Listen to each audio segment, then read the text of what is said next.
Assalamualaikum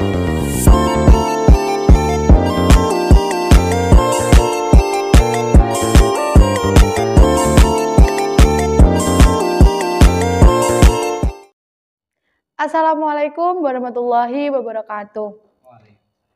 Halo Sobat Zawa, kembali lagi di obrolan santai mahasiswa dengan tema menggali potensi diri menjadi pemimpin yang berpengaruh.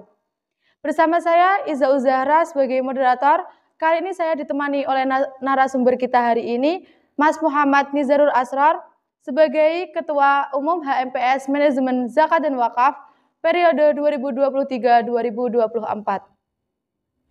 Bagaimana kabar hari ini, Mas Nizar? Yeah. Ngomong-ngomong soal kepemimpinan nih, apa arti kepemimpinan menurut Mas Nizar sendiri? Oke, terima kasih.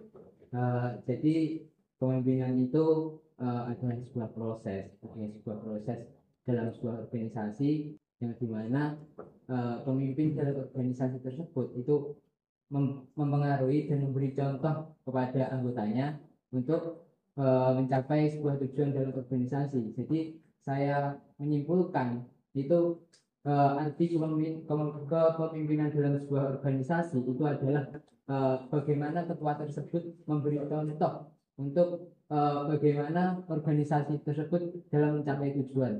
Itu Mbak Iza.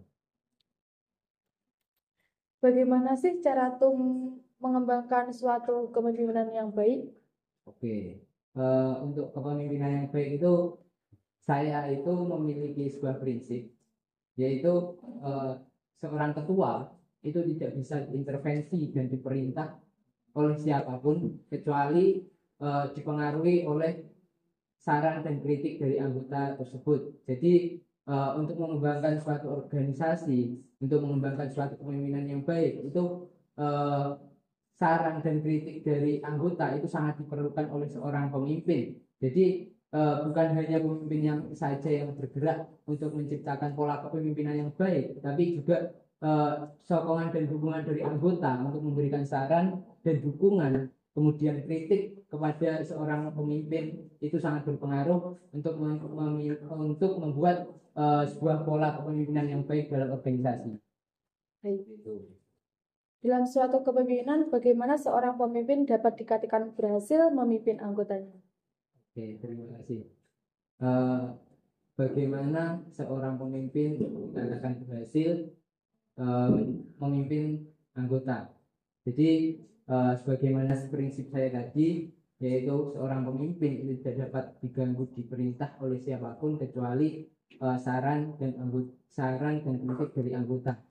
Maka dari itu saya mengindikatori sebuah pola kepemimpinan yang baik itu ketika anggota itu mau pure mengeluarkan saran dan kritik mereka terhadap seorang pemimpin. Jadi ketika anggota dalam organisasi itu mengeluarkan unek-unek saran kemudian kritik mereka secara bebas kepada seorang pemimpin, itu maka saya mengindikatori hal tersebut sebagai pola kepemimpinan yang baik. Dalam sebuah forum jika terjadi perbedaan antara pendapat nih antara anggota tim, apa yang Anda lakukan sebagai Ketua Umum HMPS Manajemen Zakat dan Wakaf?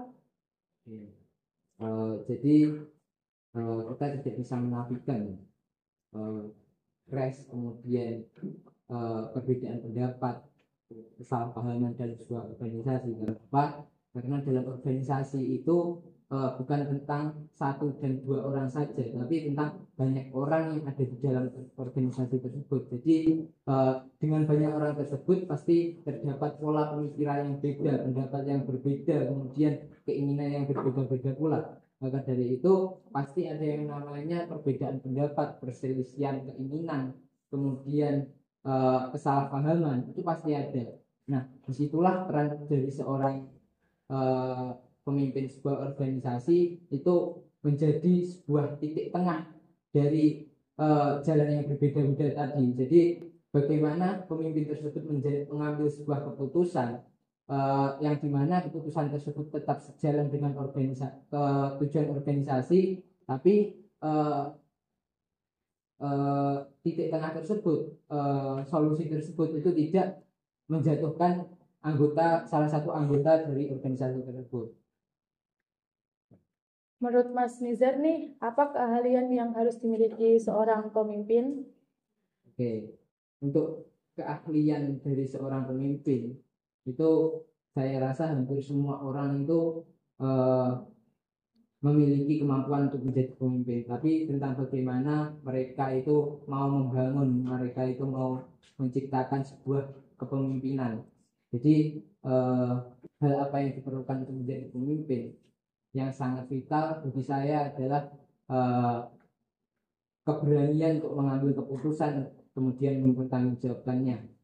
Jadi ketika seorang pemimpin tersebut pandai merencanakan sesuatu, ketika pemimpin tersebut pandai memanajemen sesuatu, pandai mempengaruhi seseorang, tapi ketika pemimpin tersebut tidak berani mengambil keputusan, kemudian tidak dapat mempertanggungjawabkannya, maka saya menilai pemimpin tersebut akan gagal dalam sebuah organisasi. Karena apa? Karena pemimpin itu adalah sebuah poros dari titik ujung dari sebuah keputusan dalam sebuah organisasi, titik penentu yang dimana semua pendapat, semua keinginan dari anggota itu ditentukan oleh ketua organisasi, dan ketika ketua organisasi tersebut tidak dapat mengambil keputusan, maka otomatis nahkoda, kemudian kapal sebuah organisasi tersebut akan terombang-ambing seperti itu. Bagaimana cara tuh menyikapi jika dalam organisasi yang Anda pimpin terjadi gesekan antara anggota satu dengan anggota yang lainnya? Oke, jadi ketika dalam sebuah organisasi itu terdapat gesekan, mungkin permasalahan dalam suatu antar anggota, jadi saya pastinya tidak bisa menafikan adanya gap antar anggota. Jadi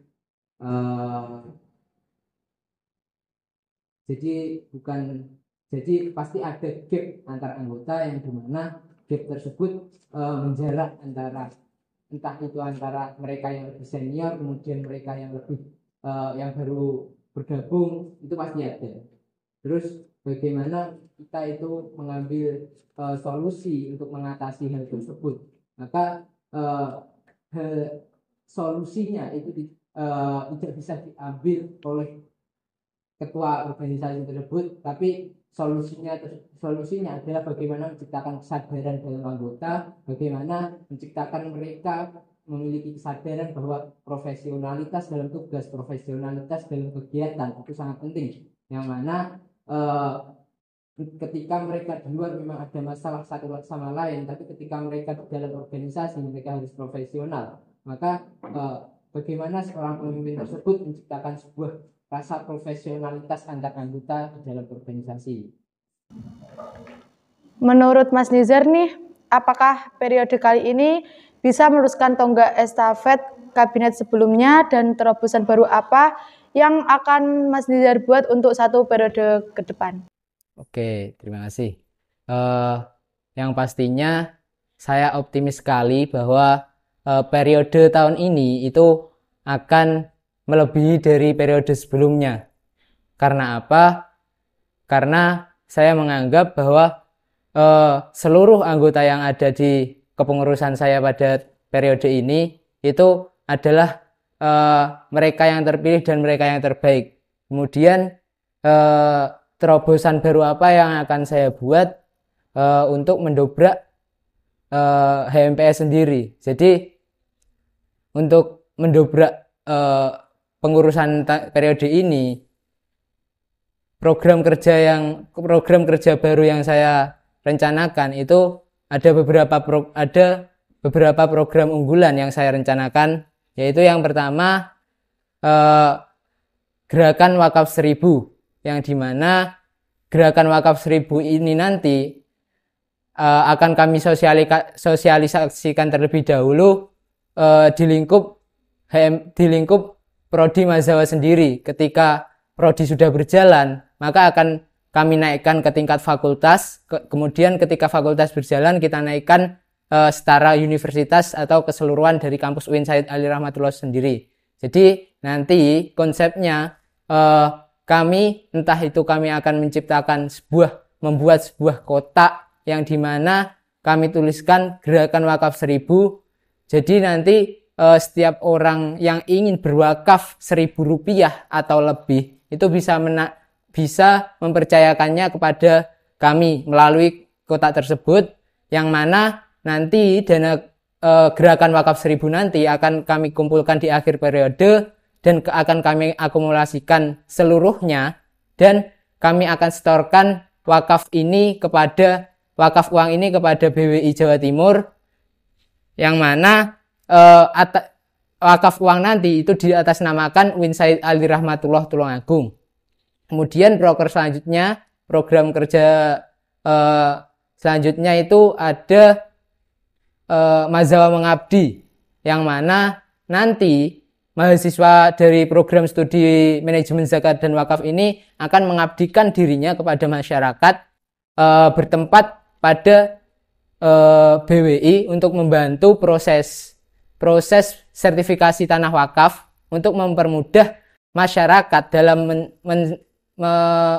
mendaftarkan tanahnya dan mensertifikatkan tanahnya mulai dari pendaftaran sampai sertifikat itu terbit. Nah, kemudian nanti feedback kepada masyarakat adalah untuk memudahkan masyarakat dalam proses pendaftaran tanah wakaf, dan diharapkan kepada seluruh mahasiswa program studi ini itu dapat berkontribusi untuk menjadi sebuah latihan awal bahwa kita adalah mahasiswa yang mengetahui pola pemerintahan dan pola pendaftaran sertifikasi tanah wakaf gitu.